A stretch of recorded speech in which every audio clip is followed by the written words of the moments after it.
Assalamualaikum warahmatullahi wabarakatuh. Kembali lagi berjumpa dengan aku di Pandega Pet Channel, channelnya orang Banjar. Yeay. Guys, ya hari ini adalah hari Senin tanggal 28 Agustus tahun 2023. Seperti biasa, aku mau bikin konten terbaru buat kalian semua, para penggemar aku di Pandega Pet Channel. Tapi sebelumnya, aku minta tolong sama kalian untuk please subscribe, komen, like, and share guys. Please banget ya. Karena satu subscribe dari kalian sampai debat untuk perkembangan dan kemajuan channel aku. Agar channel aku semakin harinya semakin sukses, viral, terkenal tidak hanya di Indonesia maupun seluruh dunia. Semua itu berkat bantuan kalian ya, berkat bantuan kalian yang sudah subscribe beruan tentang videonya karena sudah terapa tuh. Dan yang belum subscribe sekarang aku tunggu kebaikan kalian, aku tunggu kebaikan kalian. Oke, terima kasih.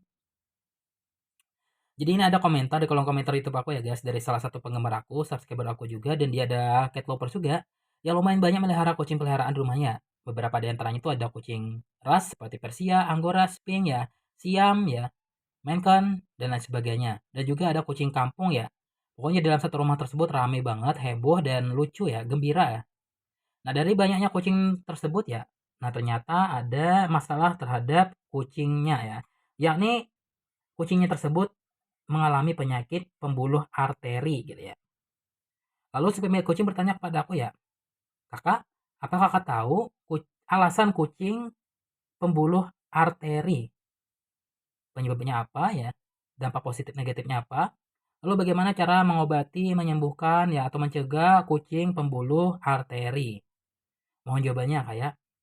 Wah, ini menurut aku pertanyaan yang bagus untuk kita bahas pada video kali ini ya. Tapi videonya ditonton sampai selesai dan jangan di-skip ya, oke?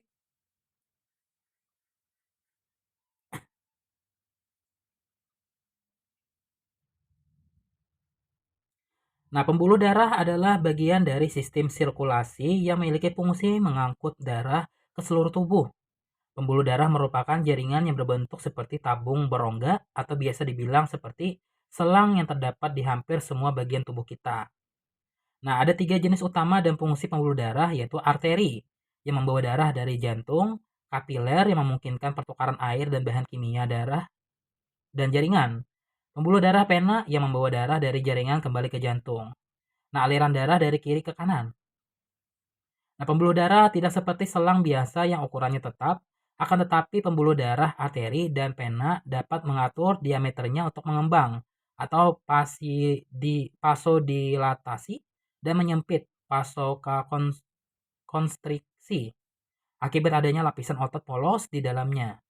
Fungsi pembuluh darah ini diatur oleh sistem saraf otonom atau saraf tidak sadar yang otomatis yang juga dapat dipengaruhi oleh rangsangan atau sinyal tertentu.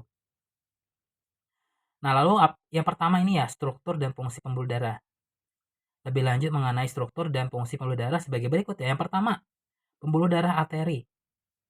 Karakteristik struktur, arteri terdiri dari tiga lapisan. Lapisan terluar merupakan jaringan keras, lapisan tengah adalah otot yang membuatnya elastis dan kuat, dan lapisan dalam berupa sel epitel atau endotel yang halus sehingga darah mengalir dengan mudah tanpa hambatan. Fungsi pembuluh darah arteri yakni membawa darah yang kaya oksigen dari jantung ke seluruh tubuh. Darah dipompa keluar dari jantung melalui aorta. Nah, aorta ini kemudian bercabang menjadi struktur yang lebih kecil atau arteri menyebar ke seluruh tubuh. Nah, ketika jantung memompa darah, dinding otot arteri akan mengembang sehingga terisi darah. Nah, ketika jantung rileks atau relaksasi, arteri akan mengencangkan kontraksi dengan kekuatan yang cukup kuat untuk mendorong darah ke seluruh tubuh. Nah, hal ini akan menciptakan sistem sirkulasi efisien. Arteri, kapiler, dan pena bertugas untuk mengkontrol jumlah sirkulasi darah dalam tubuh tiap waktunya. Juga mengkontrol plasma darah yang termasuk di dalam gula, hormon, garam, keasaman, dan konsentrasinya.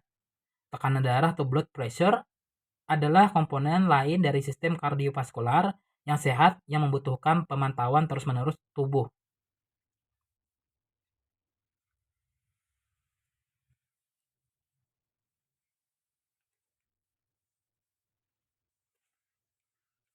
Nah, jantung kucing terletak di dalam rongga dada antara perut kanan dan kiri. Memiliki pembungkus yang sangat tipis yang disebut dengan pericard atau perikardium. Letak jantung kucing sepanjang tulang rusuk ketiga hingga keempat. Pembuluh darah keluar dari jantung dan membentuk sistem saluran ke seluruh tubuh yang membawa darah ke seluruh organ, jaringan, dan sel. Lalu struktur umum sistem kardiovaskular kucing bagaimana? Nah, jantung merupakan organ pusat yang berkontraksi secara ritmis untuk memompa darah terus-menerus melalui pembuluh darah. Kontraksi berirama tersebut dinamakan detak jantung. Jantung memiliki 4 ruang, yakni ada 2 atrium dan 2 ventrikel. Nah, berikut bagian dari jantung ya. Yang pertama itu ya, ada atrium kanan. Nah, sebagai ruang terkumpulnya darah yang berasal dari bagian tubuh yang jauh dari jantung, darah dibawa kembali ke bilik kanan atas di beragam pembuluh darah. Level oksigen dalam darah pada ruang ini sangat rendah ya. Saat atrium kanan berkontraksi, darah mengalir melalui katup tricuspidalis di dalam ventrikel kanan. Nah, lalu ya, ventrikel kanan itu apa? Ini merupakan bilik atau ruangan jantung ya, yang letaknya di sebelah kanan bawah. Saat ventrikel kanan berkontraksi, darah yang diterima dari atrium kanan dipompa keluar jantung menuju arteri pulmoner. Katup pulmoner terletak pada bukaan arteri pulmonaris dan mencegah darah kembali ke dalam ventrikel kanan setelah berkontraksi. Nah, arteri pulmonaris membawa darah ke paru, di mana darah mengambil oksigen dan membuang karbon dioksida. Karbon dioksida meninggalkan tubuh selama ekspirasi ya. Ekspirasi atau menghembuskan napas, dan oksigen diambil dari inspirasi. Itu menarik napas. Lalu bagaimana dengan atrium kiri? Darah yang kaya oksigen yang berasal dari paru kembali ke jantung, masuk ke ruangan jantung sebelah kiri, atas yang disebut dengan atrium kiri. Nah, atrium kiri ini ya, merupakan ruangan berkumpulnya darah kaya oksigen yang kemudian dipompa di ventrikel kiri. Katup yang memisahkan atrium kiri dan ventrikel kiri adalah katup mitral. Lalu bagaimana dengan ventrikel kiri? Adalah ruangan pompa utama jantung.